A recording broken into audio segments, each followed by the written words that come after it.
વડોદરાના ward number 8માં ગટર સમસ્યા મુદ્દે રહીશોનો ઉગ્ર વિરોધ। વડોદરા મહાનગરપાલિકાના વોર્ડ નંબર 8માં આવેલા કરોડિયા ગામ તથા તેની આસપાસની સોસાયટીના રહીશોએ આજે કોર્પોરેશન કચેરી ખાતે ઉગ્ર વિરોધ પ્રદર્શન કર્યું હતું। કરોડિયા ગામ શ્રીરામનગર, રામનગર, સંતોષીનગર અને દેસાઈપુરા વિસ્તારમાં ગટરના પાણીથી લોકો હેરાન પરેશાન થઈ ગયા હોવાનું રહીશોએ જણાવ્યું હતું। સ્થાનિકોના જણાવ્યા અનુસાર કેટલાક ઘરોમાં બીમારી ફેલાઈ રહી છે અને આ સમસ્યા અંગે સ્થાનિક કાઉન્સિલરો તેમજ ધારાસભ્યોને વારંવાર રજૂઆત કરવા છતાં કોઈ નક્કર ઉકેલ આવ્યો નથી।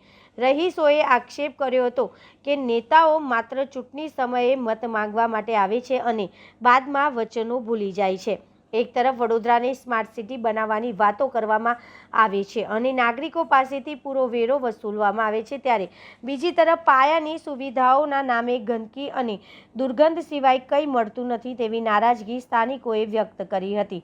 મહિલાઓ અને પુરુષો મોટી સંખ્યામાં એકત્રિત થઈ કોર્પોરેશન કચેરી પહોંચ્યા હતા અને સ્પષ્ટ ચેતવણી આપી હતી કે જો ગટરની સમસ્યાનો કાયમી ઉકેલ તાત્કાલિક નહીં લાવવામાં આવે તો આગામી સમયમાં આંદોલન વધુ તેજ બનાવવામાં આવશે।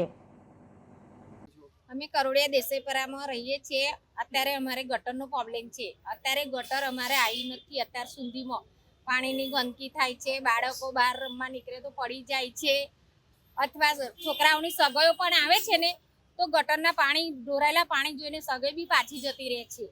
અને અત્યારે અમારે કોઈ સુવિધા નહીં। જ્યારે વાટ લેવાના હોય ત્યાં બધો કહે છે કે ગટર આવી જશે, પણ અત્યાર સુધી આવી નથી ગટર। કેટલા વર્ષથી અમે 40 વર્ષથી રહીએ છીએ। કેટલા મકાન કેટલી સોસાયટીઓ છે? અમારા દેસાઈપરામાં 60 જેવા મકાન છે। અને ટોટલ કેટલી સોસાયટી જ્યાં ગટર નથી? 4 સોસાયટી। કરોડિયા ગામની આજુબાજુમાં લગભગ 4 જેટલી સોસાયટી શ્રીરામનગર, રામનગર, સંતોષીનગર અને દેસાઈપુરા, આ 4 નગરોની સોસાયટીઓની અંદર અત્યારે ગટરના પાણી ખુલ્લેઆમ લોકોના રોડ પર ફરી રહ્યા છે।